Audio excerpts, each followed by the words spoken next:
নমস্কার, আপনারা দেখছেন বঙ্গবার্তা, সবার কাছে সবার কথা। গড়ফায় মহিলার হার ছিনতাইয়ের ঘটনায় ৩ ছিনতাইবাজ গ্রেফতার।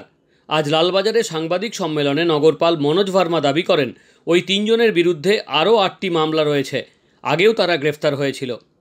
22 তারিখে আমাদের দরপা থানায় একটা স্ন্যাচিং ইনসিডেন্ট হয়েছিল। তো ওই কেসে আমাদের সিসিটিভি দেখে অ্যাকিউজ যারা ছিল ওদেরকে আইডেন্টিফাই করেছে অ্যান্ড ৩ জনই অ্যারেস্ট হয়ে গেছে। ৩ জনের নাম বাপি সরকার, লপ্পা সরকার অ্যান্ড অমিত মন্ডল। ৩ জনকেই অ্যারেস্ট আমরা করতে পেরেছি।